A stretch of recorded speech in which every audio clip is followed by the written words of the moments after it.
téléspectateurs, bonjour. Bienvenue sur notre beau plateau en train de suivre notre émission, votre émission Écoute la voix d'été sentinelle dans notre partie eschatologique. Donc aujourd'hui, nous continuons avec notre thème sur comprendre les symboliques de l'Apocalypse. Selon les demandes de nos téléspectateurs, on est en train de défiler sur les 7 églises de l'Apocalypse. Alors aujourd'hui, on a voulu échanger sur ce point. Paul est-il l'ange de l'église d'Éphèse? Ça, c'est une question que le docteur Christian, qui est ici présent, va tenter de répondre avec lui. Nous allons échanger sur ces thèmes. Bonjour, docteur. Bonjour, mon prophète. Comment vous allez? En tout cas, par la grâce de Dieu, tout va bien. Donc, très heureux de vous avoir avec nous sur ce plateau. En tout cas, merci. Donc, avec le docteur, nous allons échanger sur ce sujet qui fait couler l'encre et les salives. Donc, il y a eu, comme on connaît, partout dans les églises, chez les branhamistes, il parle de 7 âges de l'église. Et on a commencé à citer que Paul, c'est l'ange de l'église d'Éphèse. C'est pourquoi, docteur, je ne sais pas quelle est l'analyse que vous portez par rapport à ce thème dans l'ensemble. Bon, merci beaucoup, prophète Patrick, c'est votre mission. Je ne suis que l'invité, je réponds à toutes vos questions. Et ne pensez pas que vous allez me faire peur ici. Je suis bien rodé pour cela. Et d'ailleurs, cela fait suite à la première émission où nous avons démontré, noir sur blanc, que le message de l'église d'Éphèse, appelé ça premier âge de l'église, n'a jamais été adressé à l'apôtre Paul.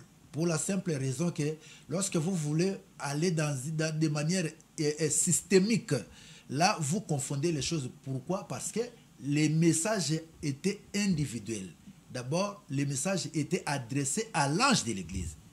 Et ça, c'est le premier point. Et parce que nous parlons comprendre les symboliques de l'Apocalypse. Alors, puisqu'il s'agit des symboliques de l'Apocalypse, il y va avec l'interprétation de la Bible, ou soit des livres de la Bible, de manière générale. Puisqu'il s'agit de symboliques, le problème, c'est, prophète Patrick, avant que je revienne sur votre question, je vais rafraîchir aussi la mémoire des nombreux téléspectateurs qui nous suivent. Il y a beaucoup d'hommes de Dieu qui suivent aussi l'émission. Mais il y a certaines choses parfois que nous voulons attribuer, donner certaines valeurs qui ne le sont pas au départ, même devant la présence de Dieu. Vous allez comprendre que les symboliques de l'Apocalypse, lorsque vous voulez l'interpréter ça de cette façon-là, nous présenter cet âge de l'Église, alors qu'il n'y a aucun verset, je dis bien aucun verset biblique qui soutient même la répartition de l'Église à 7 temps, cette période. Ça n'existe pas. Et c'est comme ça fait opposer cette logique de cet âge de l'Église avec les discours de Jésus qui nous présente les ouvriers loués à des différentes heures. Et lorsque vous partez avec cette logique du Seigneur Jésus, vous avez la première ère, la deuxième jusqu'à les 5 époques, et vous avez aussi les 5 grands moments de la chrétienté. Alors, je vais rafraîchir un peu la mémoire de nos téléspectateurs, comme je venais de le dire. Lorsque vous voulez entrer dans la matière de l'interprétation, maintenant j'aborde ça de manière générale. Pour bien interpréter le prophète Patrick, la première démarche qu'il faut faire, d'abord, il faut connaître qui est l'auteur du livre que vous voulez interpréter. Ça, c'est la première des choses. Bon, bien que si nous parlons du livre de l'Apocalypse, je vais revenir, il faut d'abord comprendre qui est l'auteur du livre. Ça, c'est le premier tiret. Écrivez là-bas, chers téléspectateurs. Le deuxième tiret. Les livres là, le message s'adresse à qui? Ça, c'est le deuxième tiret. Et le troisième tiret, comment les destinataires, c'est-à-dire, soit c'est les destinataires maintenant, le deuxième point, comment les destinataires ou les destinataires au pluriel ont vécu ces messages-là. Ça, c'est le troisième tiret. Et maintenant, le quatrième tiret, maintenant, comment nous aussi, nous pouvons vivre ça aujourd'hui. Et c'est comme ça que vous pouvez interpréter et aller même avoir des révélations selon l'analogie des Écritures et non pas comme quelque chose qui est jeté comme les cheveux dans la soupe. Et c'est comme ça que nous avons des faux prophètes aujourd'hui parce qu'ils ne tiennent pas compte de la rigueur scientifique de la Bible. Ils ne savent même pas que la Bible, c'est un livre scientifique. qui marche avec les prophéties qui s'accomplissent de manière palpable et vérifiable. Ils croient seulement que la Bible c'est un livre spirituel alors que la Bible c'est un livre scientifique. Si vous cherchez 1 plus 1 égale 2, vous le trouverez aussi dans la Bible. Je vous donne un exemple pour démontrer le chemin que je viens de détailler tout à l'heure. Prenez la Pentateuque. Les premiers livres, les 5 premiers livres. Genèse, Exode, Lévitique, Nombre et Deutéronome. Alors, pour une vraie analyse, la première des choses qu'il faut savoir, quel est l'auteur de ces 5 livres? C'est simple à répondre, non, prophète Patrick. Qui a écrit les 5 premiers livres? C'est Moïse. Voilà la première réponse. Avant d'interpréter. Alors, quel était le peuple qui était destiné à ces 5 premiers livres? C'était qui? Les Hébreux. Les Hébreux. Alors, maintenant, le deuxième point. Comment ils ont vécu le message des 5 premiers livres? C'est-à-dire, avant que nous commencions à pratiquer ces choses-là, voyons d'abord comment ils ont vécu ça. Je prends l'exemple de Genèse, la création. Dieu, le problème d'Adam et Ève. Dieu fit au commencement un homme et une femme, il dit, multipliez-vous. Alors, s'il faut maintenant rentrer, parce que les livres de Genèse et Exode et tous ces livres ont été adressés au peuple juif. Comment maintenant les Juifs eux-mêmes ont vécu l'histoire de la création avec Adam et Ève dans le mariage? Est-ce que c'était la monogamie absolue? Ou c'était comment? Parce que ce n'était pas d'abord à nous aujourd'hui de dire que non, voilà, au commencement, Dieu avait créé l'homme et la femme. Non. Voilà d'abord c'est à qui ce premier livre a été destiné. Comment les Juifs eux-mêmes ont vécu le mystère du commencement dans leur couple, Adam et Ève. Est-ce qu'ils étaient monogames ou ils étaient polygames? Parce que c'est à eux le premier destinataire de voir comment est-ce qu'ils ont vécu le message qui leur était adressé. Genèse n'était pas adressé à nous, nations, non. C'était pour les Juifs. Mais comment eux maintenant vécu ça? C'est comme ça que vous allez voir que chez eux, en Israël, vous ne trouverez jamais le problème de monogamie et de polygamie. Ça n'a jamais existé. Parce que eux, ce sont les premiers destinataires du livre de Genèse. Ils ont compris que lorsque Dieu a dit faisons l'homme, la femme qui se multiplie, cela ne veut pas dire la monogamie absolue, non. C'est comme ça que tous les David, les Salomon, tout le monde en Israël, même Moïse, tout le monde, ils n'ont jamais fait obstacle à la polygamie, comme les nations. Il faut croire que comme si le livre de Genèse a été d'abord adressé à nous nations, ensuite les Juifs. Même quand Christ est venu à la Nouvelle Alliance, il n'en a fait pas un problème. Donc le plus grand danger ici, les nations, nous croyons bien interpréter la parole de Dieu, alors que nous devons d'abord nous référer aux premiers destinataires, aux destinataires potentiels exclusifs qui sont les Juifs. Comment ils ont vécu ces messages-là? Avant de commencer maintenant à les vivre, à vous attribuer certains faits, croyant que vous êtes des véritables docteurs, dépassant même les Juifs eux-mêmes. Alors que quand Moïse a reçu les 5 livres, il a mené ça chez les Juifs, les Hébreux. Et ils ont vécu Genèse. Ils ont vécu comment Dieu a créé Adam et Ève au commencement, prophète Patrick. Ce n'est pas comme nous l'interprétons aujourd'hui, selon moi, selon moi. Non, ce n'est pas selon toi. Toi, tu es un païen, une nation. C'est d'abord pour les Hébreux. Il faut voir comment ils ont vécu l'histoire de Adam et Ève, le premier couple. Est-ce qu'ils sont restés monogames? Ils ont défendu cela. Ils ont défendu la monogamie? Non. Alors maintenant, pour revenir, prophète Patrick, parce que nous parlons de l'Apocalypse. Le livre de l'Apocalypse, la première chose, il faut faire la démarche. Quel est l'auteur du livre de l'Apocalypse? C'est qui? Ce n'est pas Jean. C'est le Seigneur Jésus. Qui est l'auteur?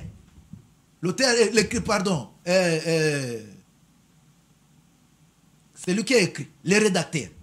Le rédacteur, c'est qui? C'est Jean. Jean était qui? Jean était juif. Mais l'auteur du livre, qui a porté l'auteur, colo-livre, c'est qui? C'est Jésus. On a donné seulement à Jean, écrit ce que tu entends et ce que tu vois. Il n'a ajouté rien de ce qui le concerne. C'est pour ça qu'il y a des problèmes parfois. L'évangile de Jean, avec les livres de l'Apocalypse, ce n'est pas le même auteur à cause du style. Mais ici, dans le cadre de l'Apocalypse, ce n'est pas Jean qui écrit par ses propres mots. Lui, on lui dit d'écrire ça, tandis que dans les évangiles, là, tout le monde a fait ses recherches selon lui. C'est comme ça qu'ils ont utilisé leurs propres mots. Mais tandis que dans les livres de l'Apocalypse... Oui. Donc, c'est que Pentateuque aussi, c'est Dieu. Moïse était rédacteur alors. Exactement.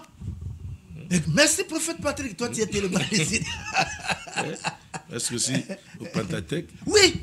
Moïse n'était qu'un rédacteur. Il n'a fait que rédiger. Dieu appelle Moïse, écris ceci. Va dire aux enfants d'Israël, fais ceci, fais ceci, fais ceci. Et lorsqu'il écrivait sur le mariage, Dieu n'a pas dit que non, parce qu'au commencement, j'ai créé un homme et une femme, que cela sous-entend, c'est la monogamie absolue. Non! Il n'a pas dit ça. Et quand ils ont commencé à vivre, quand Dieu a commencé à donner maintenant les lois pour régler la société juive, vous ne trouverez, prophète Patrick, aucun verset où Dieu interdit la polygamie. Ce n'est pas ici que nous sommes les partisans de la polygamie, non, parce que nous voulons seulement dire que lorsque Dieu ne vous a pas envoyé pour interdire quelque chose, ne le dit pas. Voilà aujourd'hui la conséquence. Notre société souffre. Pour rien, alors pour rien, on a injecté une doctrine qui n'est pas reconnue par la Bible, à l'instar des 7 âges de l'Église. Est-ce que vous allez me trouver, prophète Patrick, un seul verset qui soutient les 7 âges de l'Église? Nulle part. Trouve-moi les versets. Nulle part. Comme si nous disons, bon, trouvez-nous un seul verset où Dieu est contre la polygamie. On commence à expliquer. Oh non, tu vois, parce que. Mais non, les péchés, on les constate, on ne l'explique pas. Tu as volé, on constate que tu as volé. Tu as commis la dureté, on les constate, et les péchés, on ne l'explique pas. Vous voyez maintenant les nations, ils croient qu'ils sont plus spirituels que les Juifs. Et puisque personne ne peut se prévaloir de ses propres turpitudes, où en sommes-nous aujourd'hui? Célibat est là, tibiso na ndenga ko sakanate boko lapa. Il faut bozonga na makomi. Bozonga na makomi ndenga ba komela yango, ba yuda ba kolo Bible, ba tia problème à polygamie. C'est vous les nations qui provoquez le problème au sujet de la polygamie. Alors parce que nous parlons de l'Apocalypse, les 7 âges de l'Église.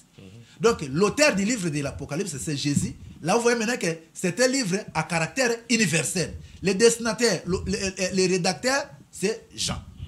Le premier destinataire du livre de l'Apocalypse, c'est qui? Bien sûr, ce sont les églises. Mais d'une manière particulière, les épîtres, soit les lettres de l'Apocalypse, ont un caractère particulier. Ce sont des messages particuliers qu'on a adressés aux anges de cette église qui étaient en Asie à cette époque-là. Vous voyez? On n'a pas dit à l'église de Corinthe, on n'a pas dit à l'église de Macédoine, on a dit seulement les églises qui étaient dans cette contrée-là. Alors, chaque leader avait sa façon de se conduire comme nous aujourd'hui. C'est comme ça que le message leur était adressé. Et pour revenir à votre question, est-ce que Paul est-il l'ange de l'église d'Éphèse? J'ai dit non. Pourquoi? Parce que d'abord, cet âge, c'est un faux enseignement. Si tu ne fais pas l'interprétation, c'est là l'analogie de l'écriture, tu vas demeurer dans tes incantations. Ce sont des incantations transposées maintenant en prophétie. Lorsque vous cherchez les sous-bassements de cet âge de l'église, j'ai eu pitié même de Howard Frank, puisqu'il avait peur de Branamis, avec son livre que nous avons ici, chers téléspectateurs, il avait peur de Branamis. Parfois, il voulait un peu revenir sur le droit chemin, mais comme les Branamis étaient intransigeants à ce moment-là, aller à l'encontre de ce que Branamis disait, on te rejette. Moi, je l'ai suivi ici, lorsqu'il était venu pour la première fois, c'était, je crois, 86, Dieu et son plan pour l'humanité. Nous étions au palais de archi-comble.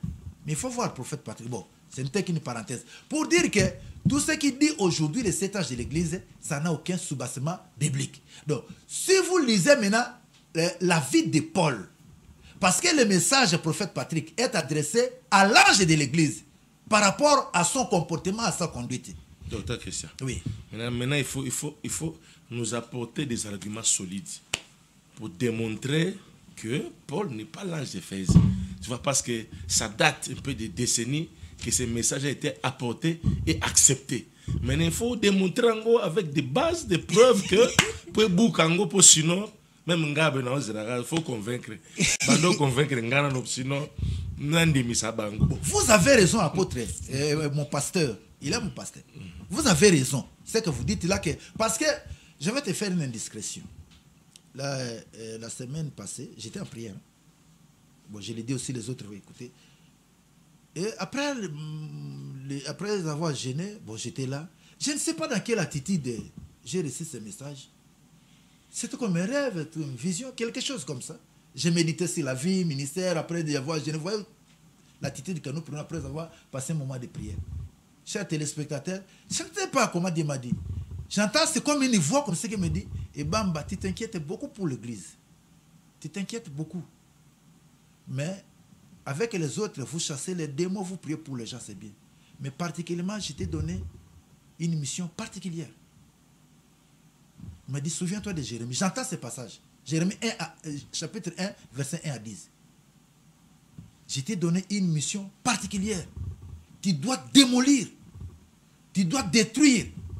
Et ensuite planter et bâtir. C'est comme ça que j'étais permis même d'aller à la télévision. Bon, je ne sais pas, prophète Patrick, peut-être moi si tu étais là avec moi, tu allais, je ne sais pas. Est-ce que c'était une vie? Je n'ai pas compris la sphère là où j'ai reçu. Mais le message était celui-là. Et quand je suis revenu à moi-même, j'ai compris, ah voilà. Maintenant j'ai réfléchi, j'ai dit, ah c'est pour cela je vois beaucoup de leaders. Bon, lorsqu'il a 10 000 membres, il se tape la poitrine. Alors que le visionnaire de l'église, c'est Jésus lui-même. Et il nous donne chacun sa mission. Et beaucoup de gens se disent visionnaire, prophète, Patrick. C'est là où j'ai compris à partir de cette vision-là que c'est un visionnaire mais qui n'a pas une mission. Est-ce que chasser les démons, c'est la mission? Ça, ce sont les dons du Saint-Esprit qui les font. De vous chasser les démons, ça, ce sont des dons. On ne peut pas bâtir sa mission, c'est de quelque chose qui sont les dons donnés à l'église pour qui sont exercés, même pas par ceux qui ne sont pas ministres de Dieu. Et j'ai compris qu'aujourd'hui, et cette voix me disait, ne prête pas attention de tous ceux qui se moquent de tout. Je t'ai donné une mission particulière. Voilà pourquoi tu as cette force-là de parler. Je me suis dit, waouh. Seigneur, merci. Donc aujourd'hui, votre question, prophète Patrick,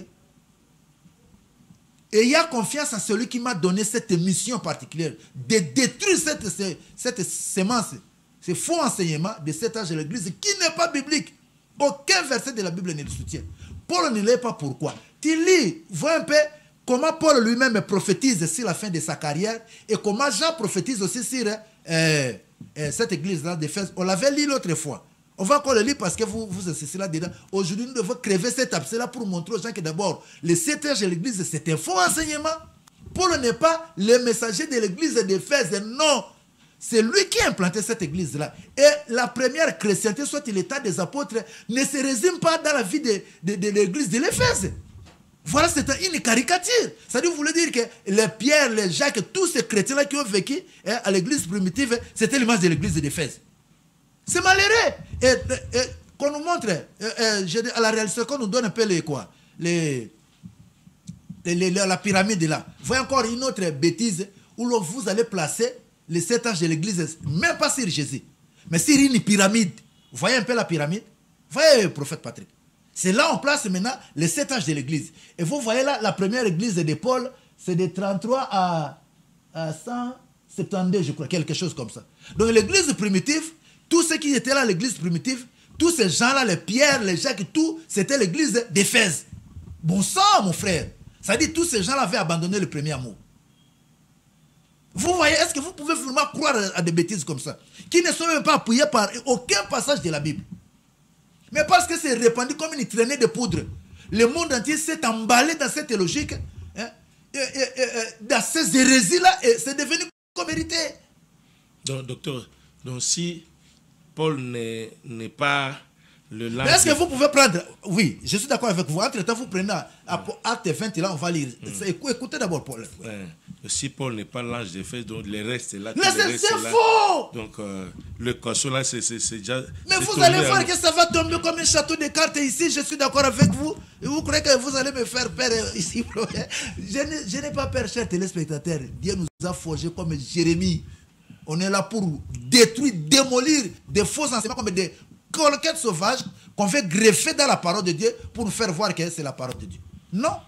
Prenez Acte 20 là. Acte 20. Prenez à partir du 17, verset 17 jusqu'à 32. Écoutez, on l'avait dit autrefois. Écoutez le dernier discours de Paul qui a implanté l'église d'Éphèse. C'est que lui-même a dit aux Éphésiens. Et cette vie-là ne concernait pas toute la première église. C'est là où je me pose la question, comment il pouvait tomber aussi bas en prenant l'église d'Éphèse comme modèle de la première église primitive. Bon, ça peut aussi être une prophétie juxtaposée aussi. Juxtaposée, comment ça ne se vérifie pas? Même au temps des apôtres, rien d'abandon de la première amour. Alors que tous les apôtres, prophète Patrick, il le sait comme moi, comme aussi les téléspectateurs, que tous ces apôtres-là sont morts en martyrs. Où est-ce qu'ils ont abandonné le premier amour? Je commence ce verset.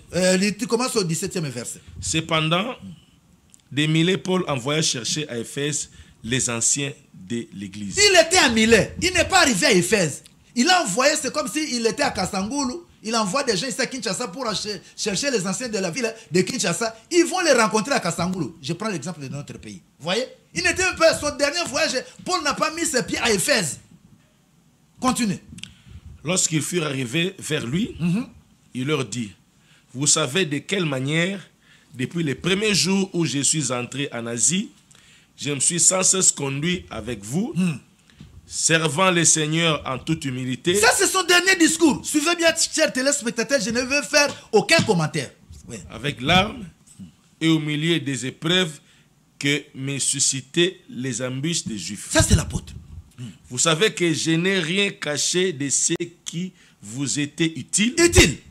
Et que je n'ai pas craint de vous prêcher et de vous enseigner publiquement. Il n'a pas craint comme je le fais maintenant. Il n'a pas craint publiquement, même dans les maisons, partout. Il a prêché l'évangile. Oui. Annonçant aux Juifs et aux Grecs la repentance envers Dieu et la foi en notre Seigneur Jésus-Christ. Oui. Et maintenant, voici, lié par l'Esprit. Lié par l'Esprit. Je vais à Jérusalem. Je vais. C'est fini pour lui. L'histoire d'Éphèse ne le concernait plus. Ne sachant pas ce qui m'y arrivera. Seulement, de ville en ville, l'Esprit s'est m'averti que les liens et des tribulations m'attendent. Mais je n'ai fait pour moi-même aucun cas de ma vie, comme si elle m'était précieuse. Un type comme ça, vous avez dit qu'il a abandonné le premier amour, prophète Patrick, même toi, mon frère. Pourvu que j'accomplisse ma course avec joie. Sa course avec joie, pas d'abandonner le premier amour. Et le ministère que j'ai reçu du Seigneur Jésus. C'est son dernier discours aux anciens d'Éphèse. D'annoncer la bonne nouvelle de la grâce de Dieu. Et maintenant, voici, je sais que vous ne me verrez plus mon visage. Vous ne me verrez plus, jamais. Et vous tous, au milieu desquels j'ai passé en prêchant le royaume de Dieu. C'est pourquoi je vous déclare aujourd'hui, je suis pur du sang de vous tous. Il est pur du sang de tout le monde. Il a prêché l'évangile, il a fait son travail. Car je vous ai annoncé tous les conseils de Dieu sans rien cacher. Papa, où est-ce qu'il a abandonné le premier amour? Continuez. Ça, c'est aux anciens d'Éphèse. Prenez donc garde à vous-même et à tous les troupeaux sur lesquels le Saint-Esprit vous a établi évêque pour paître l'église du Seigneur qui s'est acquise par son propre sang. Je sais qu'il s'introduira parmi vous. Voilà maintenant là où les problèmes commencent. Après mon départ, il s'introduira parmi vous. Des loups cruels qui n'épargneront pas les troupeaux. Les troupeaux. Et qui s'élèvera au milieu de vous des hommes. C'est là on peut parler maintenant de l'abandon du premier amour après son départ. Je crois que tu commences maintenant à voir ta réponse, non? Pour dire que l'abandon du premier amour, nous allons lire ça d'ici là. Oui. Et qui s'élèvera du milieu de vous des hommes qui enseigneront des choses pernicieuses. Des choses pernicieuses, ce n'est pas Paul. C'est ceux qui viendront après lui. Pour entraîner les disciples après eux. Comme c'est l'enseignement de cet âge de l'église. C'est pour entraîner les disciples après des choses pernicieuses. Donc, quel verset de la Bible soutient les 7 âges de l'église? Vous voyez maintenant, bon, prophète Patrick, prenez, vous pouvez sauter, prenez, je crois, les versets pour conclure comment il s'est séparé avec ces gens-là. Lisez maintenant les versets 36 à 38. Lisez, sautez un peu. Comment il s'est séparé avec eux? Après avoir ainsi parlé, il s'est mis à genoux. À genoux. Et il pria avec eux tous. Oh Jésus. Et tous fondirent en larmes. Alléluia. Et se jetant au cou de Paul, il l'embrassait, affligé surtout de ce qu'il avait dit, qu'il ne verrait plus son visage. Papa. Alors, trouvez-moi quelqu'un qui fait, je dis, remise et reprise, parce que le problème de Paul était, lorsqu'il implante une église, il reste un moment, il forme les pasteurs, le ministre de Dieu, il voyage. C'était ça la vie de Paul. Lui n'a jamais été ancien. Donc, la première erreur, si les 7 âges de l'église, Paul n'a jamais été ancien. Même quand vous voyez, au contraire, Pierre était ancien, évêque.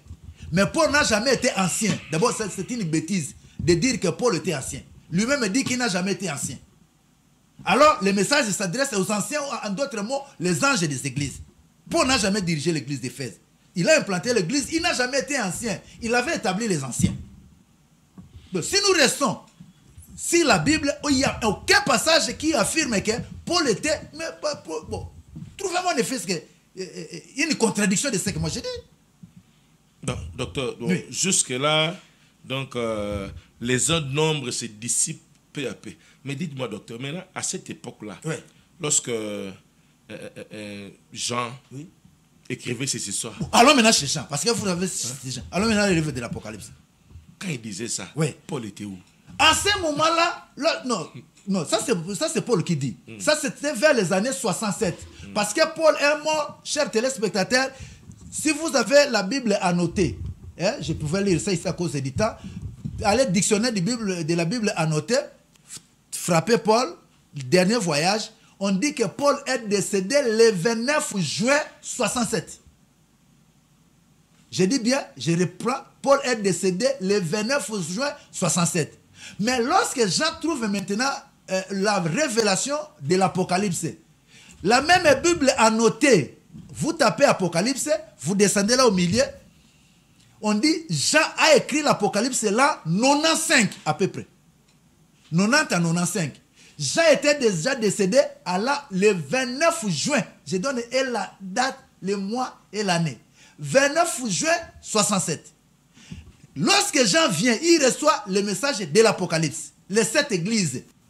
Là maintenant, ça complète ce que Paul avait dit qu'il s'introduirait après mon départ. Maintenant, c'est que Jean dit après le départ de Paul. Apocalypse. Apocalypse, c'est dit, tu prends verset 1 à 6. L'église d'Éphèse. Pour voir comment les deux ont marché avec le même esprit. Paul avait prophétisé ce que Jean vit dans Apocalypse. Apocalypse 2. Oui, verset 1 à 6. Okay. Écrit à l'ange de l'église d'Éphèse. Voici ce que dit celui qui tient les 7 étoiles dans sa main droite. Celui qui marche au milieu des 7 chandeliers d'or. Je connais tes œuvres, ton travail et ta persévérance. Je sais que tu ne peux pas supporter les méchants. Est-ce que la persévérance, il n'y avait que Paul qui avait la persévérance à ce moment-là? Et les gens qui étaient morts décapités, tous ces gens-là n'avaient pas la persévérance. Continuez, papa. Je sais que tu ne peux supporter les méchants. Que tu as éprouvé ceux qui se disent apôtres et qui ne le sont pas. Est-ce qu'il n'y avait que c'est Paul qui avait éprouvé les apôtres? Et lorsque, d'ailleurs, tu vas lire comment? Dans 2 Pierre 2, là où Pierre fustige les faux docteurs. Tous avaient démasqué les faux prophètes et les faux apôtres. L'église de privée, c'était clair, tu ne peux pas te tromper. Tous ils étaient dévoilés. Ce n'était pas seulement lui, Paul. Oui, continuez, papa. Voilà. Et que tu les as trouvés menteurs. Ouais. Que tu as de la persévérance, que tu as souffert à cause de mon nom, et que tu ne t'es point lassé. Mais ce que j'ai contre toi, c'est que tu as abandonné ton premier amour. Tu as abandonné ton premier amour. Oh, souviens-toi donc d'où tu es tombé. Souviens-toi d'où tu es tombé. Répands-toi et pratique tes premières œuvres. Oui. Sinon, je viendrai à toi et j'ôterai ton chandelier de sa place, à moins que tu te répandes. Alléluia. Les messages d'abord, vous voyez, alors maintenant, prophète Patrick Boss, parce que c'est vous qui posez les questions. Je pose maintenant, chers téléspectateurs, nous posons maintenant cette question. Dis-nous maintenant, quel est le passage biblique qui nous enseigne que Paul avait abandonné le premier amour? Parce que le message est adressé d'abord à l'ange, à l'ancien de l'église. À cause de son comportement, il avait abandonné son premier amour. Et lorsque Jean écrivait cette lettre, l'ancien là existait. On n'avait pas envoyé ça, ce n'était pas une prophétie. Vous confondez la prophétie avec une lettre. Ça, c'est une lettre, papa, ce n'est pas une prophétie. Parce que cette église existait bel et bien. Et puis, l'église d'Éphèse, ce n'était pas la plus grande à ce moment-là. Je dirais même que c'était la ville de Pergame qui avait beaucoup plus de l'influence à ce temps-là. Donc, faire de Paul, ou soit de la première église, depuis la Pentecôte, jusqu'à là, tel qu'on a vu là, 170 après Jésus-Christ, que c'était l'église de Fils, c'est-à-dire cette église, la première église primitive, sa caractéristique, c'était l'abandon du premier amour, prophète Patrick. Et vous voulez que l'on croie ça parce que c'est la révélation d'un Américain. Docteur, maintenant, ce message, ça a l'air d'un message impersonnel comme ça. Parce que comment on n'a même pas cité les noms de cet ange-là ou de ces pasteurs-là? Exactement, mais au moins l'église était connue. On n'a pas cité ce que... C'est bien. Ça concerne tout ce qui viendra comme pasteur. Voilà. Celui-là, s'il meurt, il vient... Les messages les concernaient. Les messages les concernaient. Et puisque c'est lui-là qui était vivant, il fallait que lui, Branham, ait le courage de nous dire d'abord le comportement du premier béni. Comment lui-même a vécu le message. C'est là où il est incapable. Un vrai prophète qui a ainsi dit l'Éternel, il va dans les profondeurs de la parole de Dieu. Il devrait nous dire si réellement le premier destinataire du message, comment il s'était comporté avec le message. Parce qu'on lui dit que souviens-toi là où tu es tombé. Même si nous autres aussi ça peut nous concerner, mais d'abord lui le premier là, c'est lui qui était l'ancien de l'église d'Éphèse. La lettre lui était adressée. On devrait nous dire bon, quel a été son comportement. Est-ce qu'on avait, parce qu'il y avait une menace. Si tu ne te répands pas, j'ôterai quoi? Ton chandelier. Bon, qu'on nous dise la suite. Qu'est-ce qui s'était arrivé par après? On avait ôté son chandelier parce que ce n'était pas la prophétie. Le problème que le prophète Patrick, mon frère, mon pasteur, moi aujourd'hui je ne peux pas être dans tous les fronts. Je suis là, je dois abattre, démolir, planter, bâtir. Parce que nous avons la parole. Comme si maintenant on est en train de détruire les faux enseignements. Et nous avons aussi le moyen de planter maintenant la bonne semence. Et le disciple-là, et le message eschatologique. Et nous sommes là bien placés. Vous voyez maintenant, c'est comme ça que Dieu me l'a rappelé ce jour-là. C'est comme ça que je ne peux pas me livrer à tous les fonds. Heureusement que vous êtes là. Donc ici, vous comprenez que même si ça peut aussi nous concerner, d'abord on devrait nous dire, parce que c'est facile à chercher. Ce n'était pas d'abord une prophétie. C'était des lettres qui étaient envoyées. La partie prophétique commence quand? Dans le livre de l'Apocalypse. C'est ça aussi le problème. Quand commence la partie prophétique? Là, on vous dit que écrire les choses que tu as vues, celles qui sont et celles qui doivent arriver après. C'est ça aussi le problème. Notre frère Branham a confondu même quand commence la partie prophétique dans le livre de l'Apocalypse. Lorsque vous dites qu'écrire les choses qui sont, ça c'est la prophétie. Ce qui sont, ce sont les 7 églises. Les 7 églises, ce n'est même pas la prophétie. Et les anciens étaient connus. Le premier prophète Patrick ici, c'est celui-là que les anciens étaient connus. Avant d'abord d'aller sur le plan prophétique, il fallait que lui nous dise l'ancien d'Éphèse, son nom était tel, parce que c'est possible aussi les identifier à l'année 95. Quand Jean recevait les messages. Parce que Paul est mort déjà en 67, le 29 juin. Et Jean vient écrire l'Apocalypse à la 95. D'où c'était facile, lorsque vous fouillez dans les récits, les écrits, on peut trouver cet ancien-là. Avec les autres aussi, afin d'aller citer les Colomba, les Irénée de Lyon, tout ça. Donc, Branham est en train de dire à un mort de se repentir. Mais voilà le problème, papa. Quelqu'un est mort. Moi, je suis bloqué. À 67. Pour les morts à 67. Un mort de se repentir. Oui, c'est ça le problème. Son étoile. Son chandelier. Comment expliquer ça? Mais ça, c'est là où je comprends que non. Dire un mot de se repentir. Mais c'est ça, attends vous-même, vraiment. Trop battu. Un mot de se repentir. Pour le mort là, 65, le 29 juin 67. Et Jean qui reçoit le message, parce que Paul avait déjà annoncé qu'il viendra après mon départ des loups cruels qui ne parviendront point. Si au moins il avait fait allusion à ces gens-là, ça aurait été mieux parce que Paul l'avait prédit. Okay. Là, c'est clair. Au moins, s'il avait dit que c'est que Paul avait dit, qu'il viendra après lui, là, on allait tomber même d'accord. Mais lui présente Paul comme quelqu'un qui a abandonné le premier amour. Papa, est-ce que tu peux me trouver un seul endroit où Paul a abandonné le premier amour? Maintenant, docteur, comme ça, nous courons derrière le temps. Maintenant, vous pouvez dire aux téléspectateurs maintenant, la meilleure des explications, c'est laquelle par rapport à ce message? La meilleure. Parce que déjà, tout cela c'est biaisé. Paul n'est pas l'ange de l'église d'Éphèse. Maintenant, comment interpréter ça? Voilà. Mais maman makala, maman go va comprendre dans les années niveau ba pesibiso boy eleki. Il est le kuta. Jingu zéro. Tout qui t'a en asséné nous. Colère, c'est Simbinga, prophète, pour sentir déjà qu'il y a une colère, parce que nous avons transpiré. Mais ici, Batoma Sangamabe, si quoi y a souka, y a malam, parce que les bons ne vient qu'à la fin, on est si bon langue dans bas cet âge, il y a l'ukuta. Et ils sont incapables de nous expliquer même d'appuyer le cet âge par un verset biblique. Depuis que tu as bango aboya, plateau yango boya, boya l'autre son de cloche, bah pété. Mais bah on connaît ni papa. Ah quoi y a verset ni. Tu bien bah pété. Parce que devoir on a PC à faire aïe la ngana nous parce que le premier destinataire au batinde la ngana nous ancien wana aïe la ngako naï. Avant qu'on ait au sabiso que ezaki ba Irénée ba Martin Luther yela ngana ozu ya musika mais personne na ngo ya liboso kaka. Devoir liboso na ko banane wana soka koki yango te bo pourquoi zote yango. Et ça, ce n'était pas d'abord une prophétie. J'ai dit que les 7 lettres envoyées aux 7 églises, ce n'était pas la prophétie. La meilleure manière, parce que vous êtes tellement ici d'éclairer, prophète Patrick, ici il faut comprendre que les 7 chandeliers brillent ensemble jusqu'à ce jour. C'est comme ça que l'homme, le fils de l'homme est en train de marcher au milieu de 7 chandeliers d'or. C'est comme ça que le verbe est au temps présent. Écrit les choses qui sont depuis le temps des gens là. Même, vous l'avez souligné, celui-là qui meurt, l'autre le remplace. Il vient, pourquoi? Parce que ce sont les choses qui sont.